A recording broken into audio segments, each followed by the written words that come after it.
Hello, my astrology friends. This is Lada from AstroladaCom, and we continue the 2025 Astrology Marathon.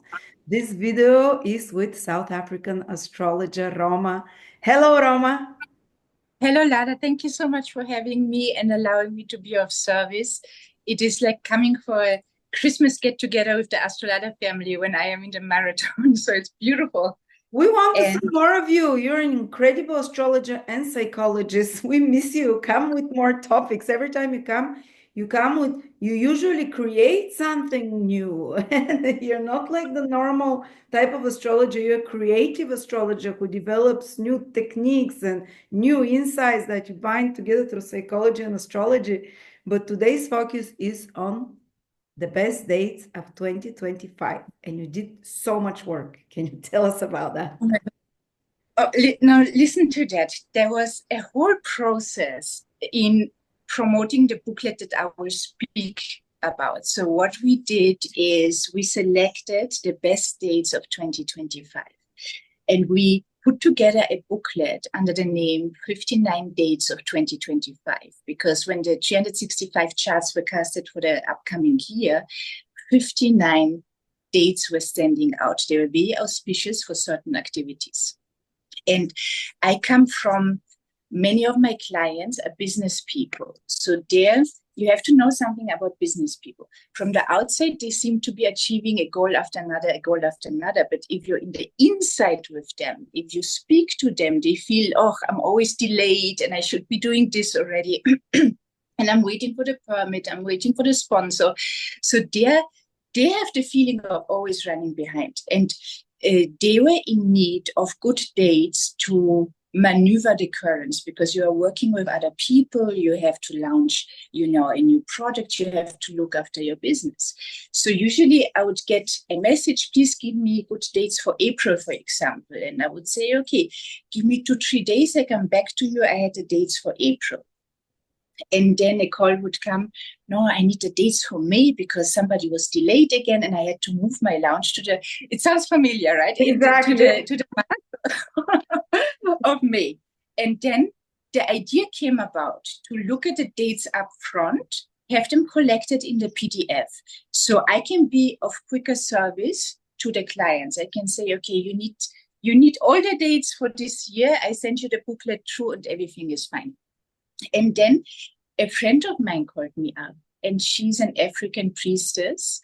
Her name is Luna Laws. This is a pseudonym that she works under because she's the daughter of a politician. So her neither face nor name can be attached to the work that she is doing. And she suggested, let's merge what we are doing. So you look for the dates, categorize them according to money, to relationships, and to health, which I was doing prior as well. And I will look for rituals that will allow for this energy of the day to be bundled a little bit better. And this booklet was assembled for the first time for the year of 2025. After that, we have contacted you. So it's available on the AstroLada website under esoterics. And the reason it is esoterics is because there are rituals that are going with this booklet.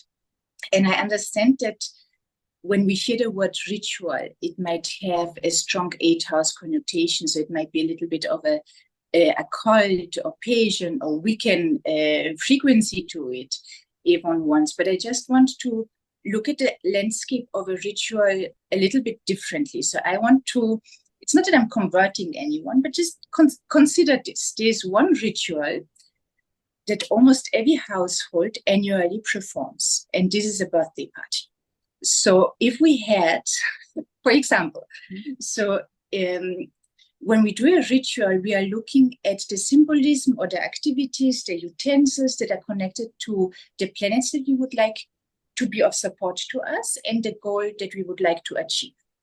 And Vedic astrology works in the same way when it comes to finding remedies for difficult transits, for birth aspects that are a little bit challenging. You look at the symbolism, you give the planet the sacrifice, and they will bless you. So if we had to look at a birthday party, a traditional birthday party is a cake. You have candles, usually the amount of candles for the years that you have lived and the year that is coming. you have friends and family coming over and they are singing for you. So they are bundling all their energy, they focus on you. You think of a wish, blow out the candles, and the birthday party is over. So if we had to break it down, the cake is Venus. That's your food that you're enjoying. That's your comfort food. That's Venus represents everything that gives you pleasure in the tangible world. And candles stand for the sun. This is your stamina, your physical strength, your warmth, your motivation, your ambition, the goals that you have, how your prana, your chi, your life force. Let me put it like that. Then the friends are Mercury. You need them for everyday life functionality. In Vedic astrology, Mercury is actually more the planet of abundance, a little bit bringing the opportunities, in connection with bringing the opportunities into your life. And family is your emotional comfort, preferably. So when you blow out the candles, and this is a very interesting part, the smoke will raise. And this is the North Node. And the North Node is a trickster energy. While you're thinking of your wish, but you're not sharing the wish with anybody. Yeah. Which causes the North Node energy again.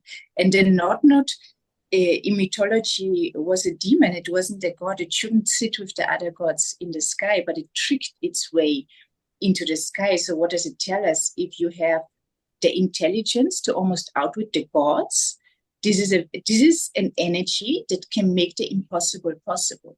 And the nodes are also responsible for the eclipses. So we have free will influence over transits or over birth aspects, but eclipses less so. Eclipses really serve the alignment between where you currently are in life and where you're supposed to be in life. So it will trick you into this positioning.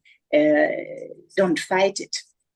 And now let us speak a little bit about the categories. So the categories are love relationships, really referring not only to romantic relationships, but anybody who is important to you in your life, right? And Venus is retrograding in 2025, and she will be retrograding from March 2nd until April 13th for 40 days, 40 nights.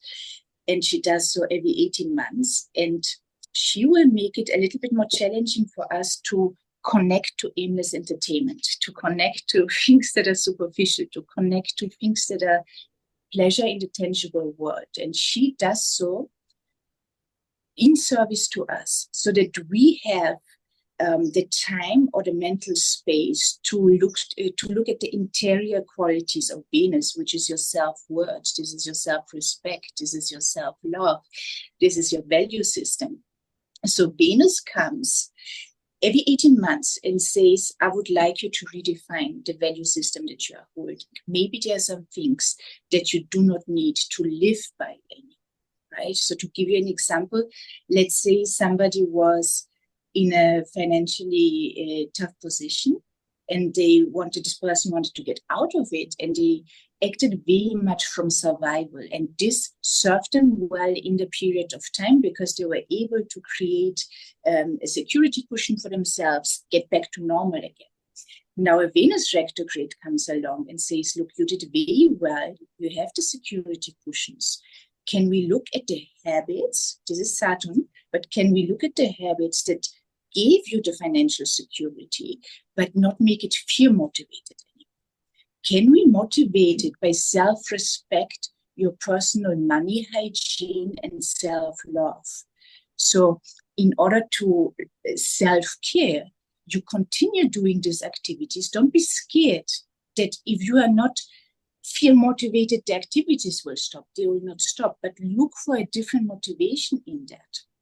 And speaking in general, to redefine your value system means at some point you will need to introduce this value system to your social environment, which goes hand in hand with setting boundaries. And we generally don't do the best job in teaching girls, especially, how to be assertive. And healthy assertiveness, healthy aggression is something that is needed in order to reinforce these boundaries and introduce the new value system. But this is a whole topic on its own, I believe. When it comes to money, look, there are different money houses. God decides how money comes into your life. And I say it especially to people who, for example, inherited money and they are being made feel bad because they have not achieved it on their own, right? Don't take it up with the person, take it up with God. If God has decided it's an 8th house inheritance, or you enter into a marriage that is wealthy, this is how money is coming to you. So do not restrict yourself by just looking at the 2nd house. That would be applying your free will in order to restrict the abilities and the potential of your chart. It might take a moment to sit with the other money houses, to look how money can else come to you. And there are beautiful other activities that can be done. Now, when it comes to the area of health, I come from African reasoning by naturalization. And in African reasoning, health is the natural state of the body and it's the natural state of the mind. So just as the sun wants to be hot, the body wants to be healthy and the mind wants to be healthy. Put differently, if I cut myself and I create the correct environment, so I clean the wound, I put a Band-Aid, I do not interfere with it, my body will bounce back to normal, right? I will be healthy again. And the same goes for my mind if the event is not traumatic. If I create the correct environment, so for some people it's social venting, for some it's sleeping, eating, or just a rigid routine for a moment to have this feeling I have control over my environment, my mind will bounce back to normal, and you have to give your mind credit that it will. The exception are traumatic events. An accident will need a little bit more to create an environment of healing. And the same with psychological traumatic events, the environment will need a little bit more support in order to create the environment for healing. But the motivation is to stay normal, hence healthy. So when I say health, I will speak also of protection, because we are in the section of esoterics. And in African reasoning, it is something that it has entered into your space that doesn't belong there. Hence protection. If we take it a step further, it's about proactively maintaining your health. And this is what the Western thinking is lacking, because we are more curative and we are responsive rather than proactive, in maintaining the health. Okay, so we have 3 dates that I have chosen from the booklet. And all 3 dates are in the 2nd half of the year, because I still consider the first half of the year a little bit challenging. Firstly, did you find any good dates the first part of the year? Rare. Oh my gosh. Maybe my reasoning was wrong. Maybe we were even more in need of good dates in the first half of the year, because it's challenging. But no, listen, it's in the booklet. 59 dates to navigate your life smoothly. And look, you have the Venus retrograde. Take it seriously, right? Use it. Now, after the retrograde, you will be clumsy. I guarantee you it will feel unnatural to apply the new value system. It will be like that. We learn like that. It will take about 60 days to create the new habits for your environment to learn as well. Plus, we have the Mars-Pluto opposition. 26th, 27th of April is the last one. If we work with an operational orb of 7 degrees, it will be the 12th of May, 2025, that finally Pluto and Mars are not talking to each other anymore. And we have to be on our toes, during the opposition of Mars and Pluto. This is not something to be taken lightly. So let us move on to the beautiful dates. The first one is 1st of June, 2025. I will share the screen here.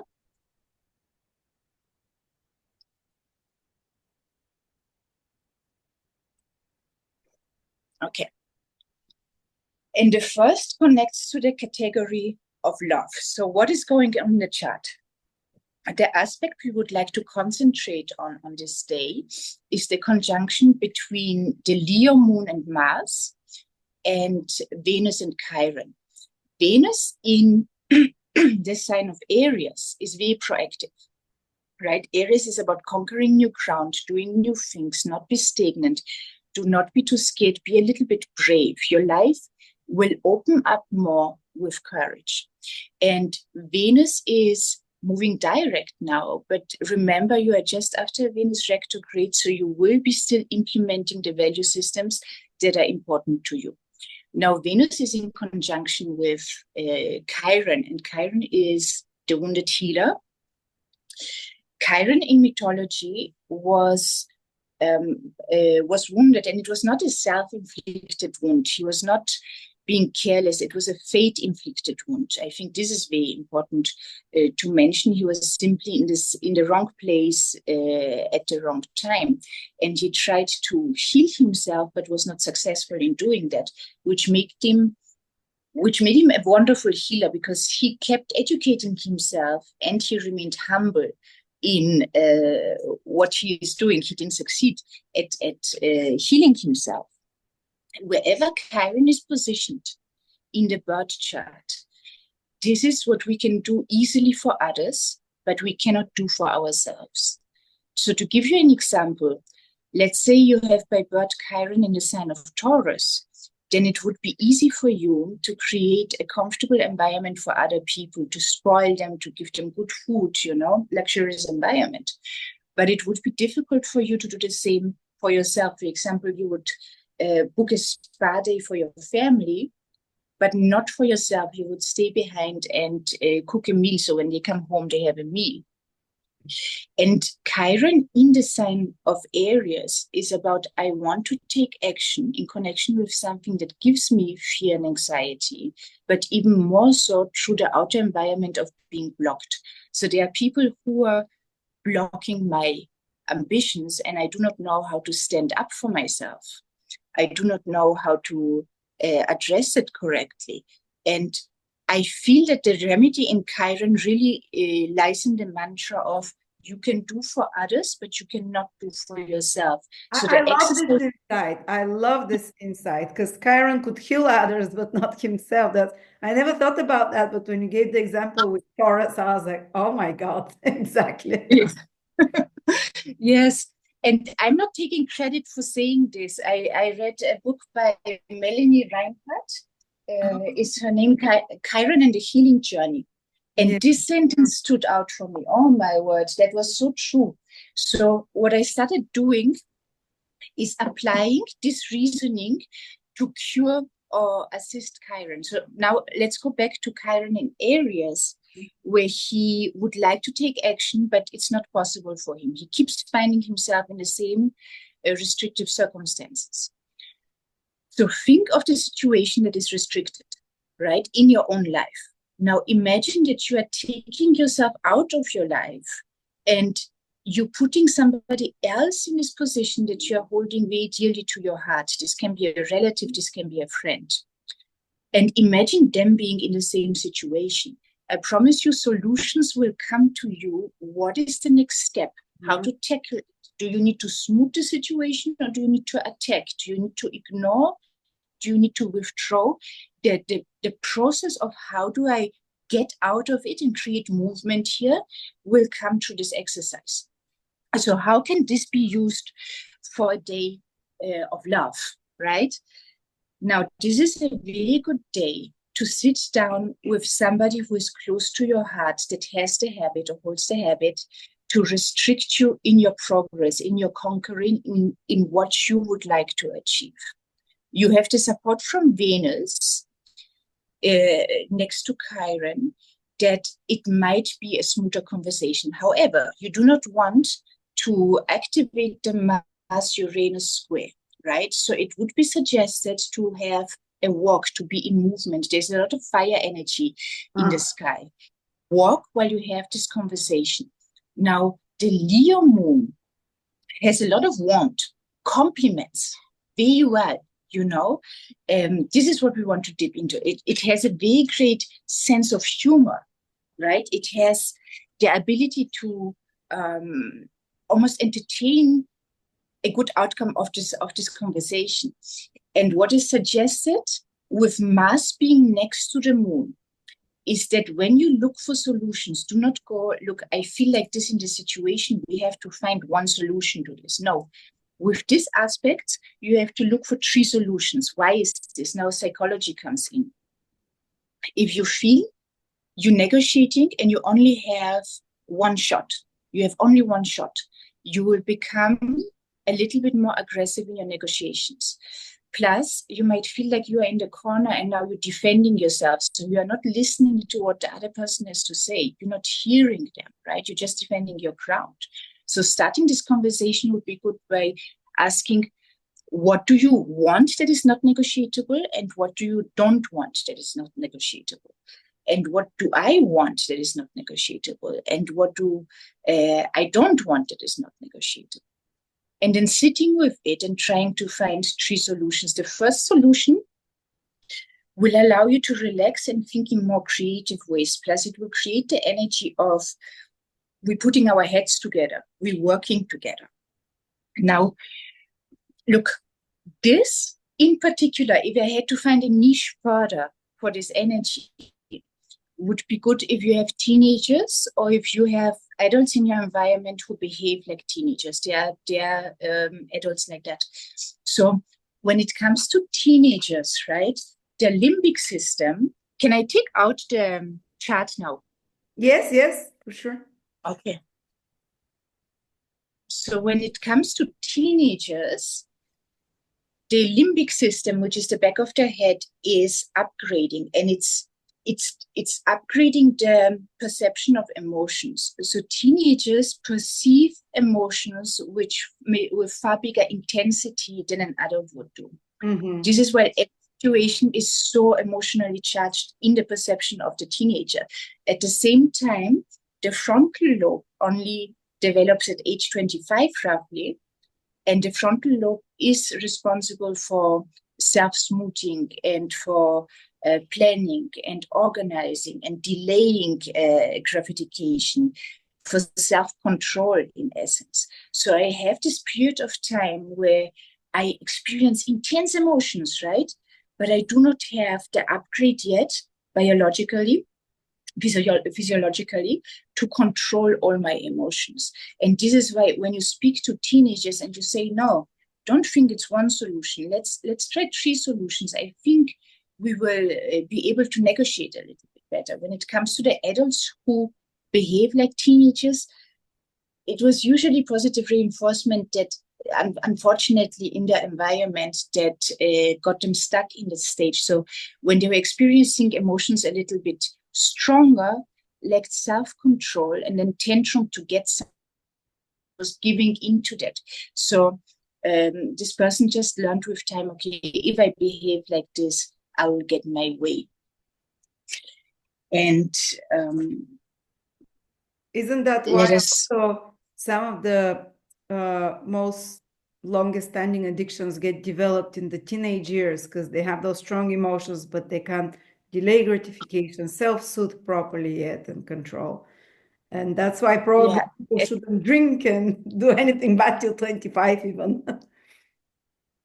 Yes, this is very true. This is very right. So sitting with your emotions, not discrediting negative emotions, but naming your emotions is very helpful. And the easiest way of doing that is when you feel stressed, say, I feel stressed to my children. And usually this is how I act when I feel stressed, or I feel whatever, angry or whatever. Name the emotion and say how you behave. Number 1, it's a vent for you. Number 2, they are learning that it's fine to communicate it. It's fine to express this emotion. Mm-hmm. It is also true that when you think of your first love during the teenage years, I have to laugh when I think back, if you have the upgrade, I mean, you feel it so intensely. Of course, it's Romeo and Juliet, all over the world. It's a once off. You don't have that again.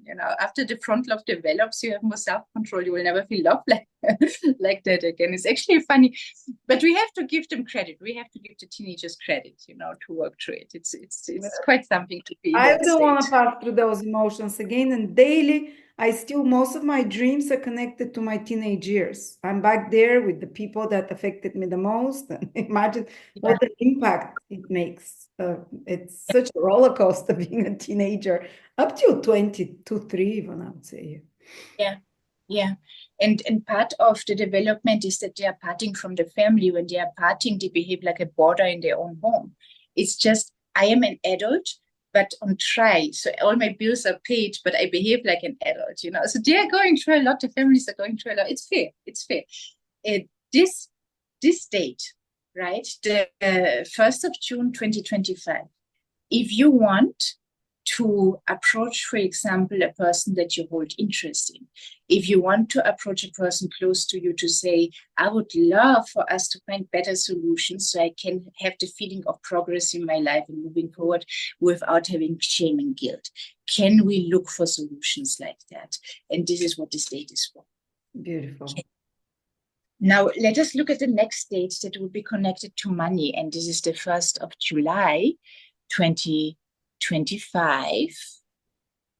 Let me get the right one. This one.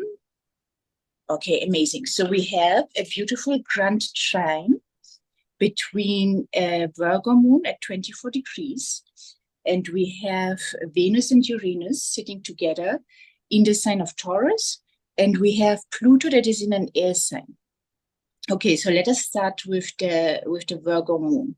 It is a waxing moon. It was just a week roughly after the new moon. So a good way to working with this energy, keep in mind that Virgo would like to clean or detox what is polluted because it's in opposition to Pisces, and Pisces can hold this polluted energy a little bit. So Virgo is the vent to it, right? And Virgo is a very organized energy, and it appreciates work. It's usually one of the value systems that define a Virgo moon identity, to be good at the work and to be efficient work. Now, this energy is well used to start new habits, because the moon is waxing, in connection with conquering procrastination. Procrastination is usually fear-based behavior. So if you ask yourself the question, if I had no fears for the day, what goals would I set for the day? Usually the answers that come are the goals that you have on your list and you are procrastinating.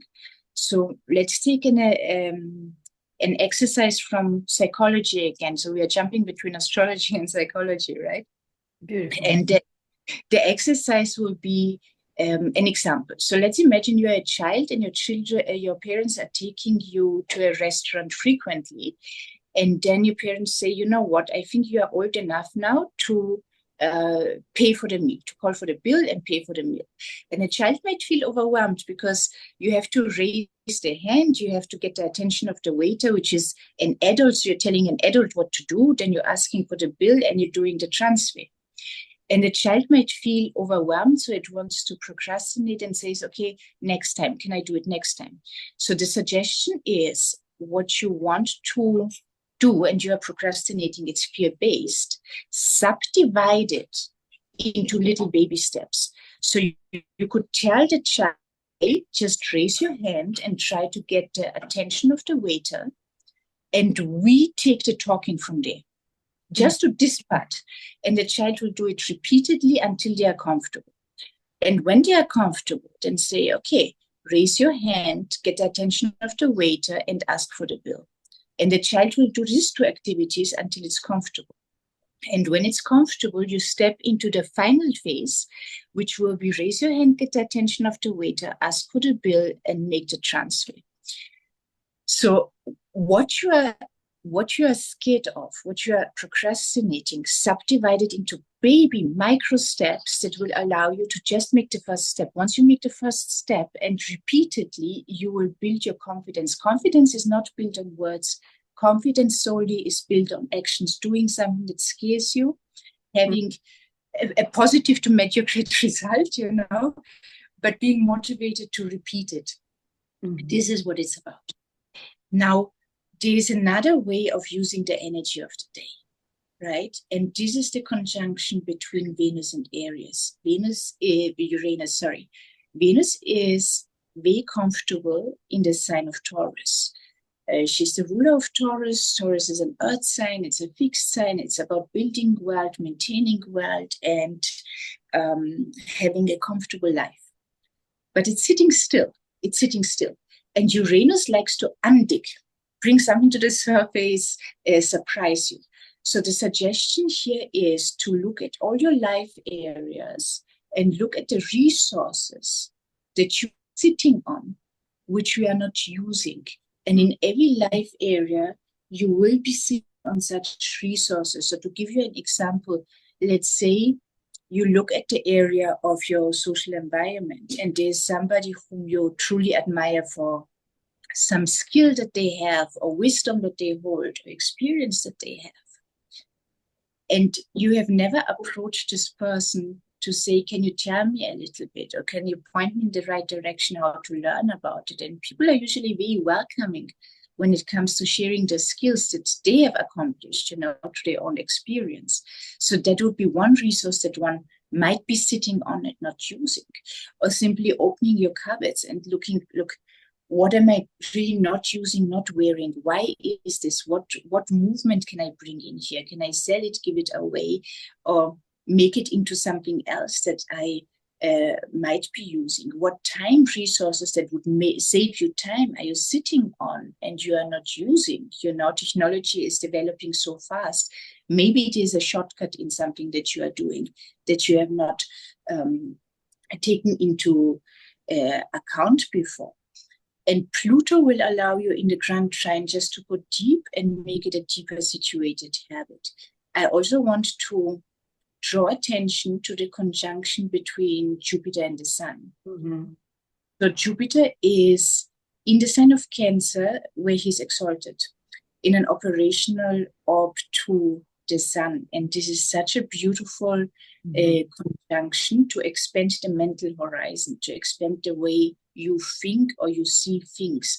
So just to summarize, what are our resources? And that's your health, that's your time, that's your knowledge, that's your skills. You can have, for example, easy access to a course and you are not utilizing it, right? It might not be there forever. Its other resources is your social circle, maybe the strength of your family name, and your money. Maybe your money is not being utilized to work for you, you know, to make the correct investments with your money. So I can guarantee you, if you take your time to dig into all life areas, you will find resources that are being only used to 70% or 50% and implemented further. Besides that, it's a money day. So, of course, it's good for sending away CVs, for example, for applying for a promotion, for asking for a bonus, trying to initiate something in connection with your business. Not necessarily collaborations. It should be more a product that is a solitary activity that you are doing by yourself. Okay, and so what we are doing is not sidereal astrology. However, in Vedic astrology, Jupiter is exalted in Cancer, especially at the 5th degree, and Jupiter is sitting here at 4 degrees and 55 minutes. So we are very close to the point. Okay, I should stop sharing here. And now I am moving on to health and protection, and that will be the 23rd of October. This is crazy, all the dates you've given me, because I was looking at 2025, more like, what if I get pregnant, which date do I want my baby to be born? And I was first looking June the 1st, July the 1st, and then towards the end of October. Like, oh my gosh. Crazy. Yeah? Oh my gosh. That's amazing. Okay, that's amazing. Not that I'm pregnant or anything, I was just curious, and there you go, the same date we found. Yeah. No, we got to plan it, you know, they sit with it for life, so. Okay, that's the last here. This is such an amazing day. I kept looking at this chart and Wow. I'm in love with this chart. I'm in love what you can do with this chart. So we will dip into psychology here, right? Because health is also mental health. To me, to a higher degree sometimes, you know, mind over matter. Sure. But look here, there are more trines in the sky than bricks in a brick wall. It's full. The Grand Trine is in water signs. And we will start with the lowest water sign, which is Cancer, and we have Jupiter situated at 24 degrees. So what does Cancer represents? Cancer represents your home, your family, especially the mother's side of the family, your mother, the mother figures in your family. Jupiter is about looking at things from the higher ground, expanding your mental horizon. Jupiter is the guru. He's misrepresented, I feel, as the planet of prosperity and abundance, because that's not his primary agenda. His primary agenda is, listen, I give you money, but so you don't need to chase it, but you take the time in order to dedicate yourself to spiritual exercises, to educating yourself, to travel, to exchange with other people. And it's this mindset that allows to look at things from the higher ground and higher perspective. So you might have guessed we will look at topics that connect to family, that are a little bit difficult, but also good. And we do that without giving blame or taking blame. And we do that without shame and guilt. So we want to rid ourselves from these feelings before we get into the activity. How do we rid ourselves from these feelings? When you think of the source of pain that your family has caused you, right? And there will be something guaranteed. Watch where a knot is forming in your body. And this will give you quite a good indication to what it connects, right? To how your body holds the trauma of the event. It's a completely different topic to loosen that knot. But let's just say for now, breathe through the knot. Try to breathe it open. So whenever you think of this event in your family, breathe the knot open until there is no knot when you are thinking. Now, Jupiter is at 24 degrees. 24 degrees represent Pisces. So you would like to look at certain cycles that are coming to an end. So this energy is beautifully used for looking at generational patterns of your family. And we do not want to just concentrate on negative generational patterns. We would like to inspect your strengths, and we would like to inspect where the family can improve. Note that this is preferably a solitary activity. You do not need for your family to be present to do it. Preferably, they shouldn't. Think of it that way, going again to African reasoning, right? You are in the chain of your ancestors, they're now living and they're yet to be born. So even if the ancestors are not present, right, and you are in the position of, I am now in this life, I am now, alive. If you resolve these issues, then the yet to be born, the children still to be born into this family will profit from it, but they are not yet present in the exercises, in this activity. The moon is in the sign of Scorpio, which is well suited for introspection. And Mars will help you to keep a sharp mind, to see things you have overlooked before. Mars is doing very well in the sign of Scorpio. Mars is able to pinpoint, okay, this is the reasoning that is good in our family, or this is the reasoning that is not good in our family. And we have Mercury in the triple conjunction, and Mercury will assist us with just putting it to paper and understanding it and planning it out. So it gets rhyme and reason, okay? The other side of the grand trine is between the North Node, so how you would like to progress, well, not would like, what is meant for you to progress, right? Saturn on his highest vibration represents stability, and please, we would like to aim at that. We would like to aim at creating structure and stability through understanding. And Neptune is in his highest vibration, and again, you would like to aim at the highest vibration. It's agape, and agape is the highest form of love. This is godlike love, and this is healing. So the exercise would be the following. Sit down and look at all life areas in your family where they were good at. What were the activities, what were the life areas that your family was standing out in? For example, let's say in your family, there was no divorce for 4 generations, right? Or in your family, the work that people had was highly recognized in the community. or in your family, people look just very smart. They knew how to dress up and how to make their hair and groom themselves very well. So they were really good at that. And then the next step is to look at which thinking habits contributed to the actions that allowed them to maintain this life area to such a high standard and such a high degree. Know what you are made of. If you know your roots, you will not fall for anything. So know where the strength of your family lies. And then you repeat the exercise, looking at all life areas, at where the weaknesses of the family. So maybe there were generationally, there were people born, there was a child born out of wedlock, right? Which is not a topic anymore. So let me give you a different example. Let's say generationally, people had divorces and struggled to settle into a reasonably happy marriage. Which thinking patterns, which activities were motivated by these thinking patterns that allowed for this life area not to be functional? The same with work. Maybe in your family, people were working, but they were not content. They didn't feel it's their purpose. So which thinking patterns created the action steps not to be happy with that?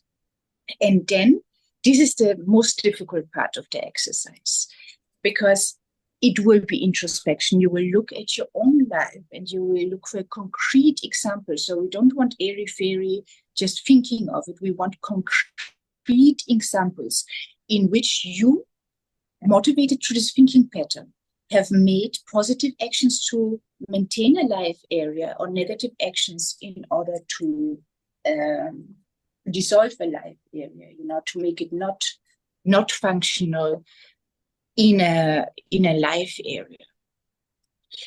When it comes to the booklet I have mentioned at the beginning of the video, the 59 dates for 2025, we have rituals, which I have not spoken of here, that connect to magnifying these exercises or taking it a step further. And what I really love about this booklet is if you have these dates, it will force you into personal development.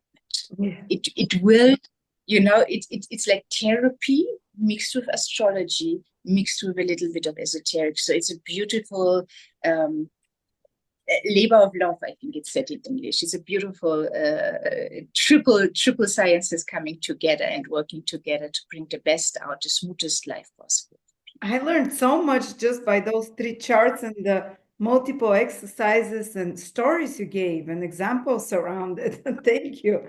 I was constantly in my head, like going through, I was doing those exercises when you were saying, and it's the first time I hear, usually they say like, where is the generational trauma? But no one has ever heard like, what does your grandparents, your parents, you do correctly? We're always like looking what have they done wrong.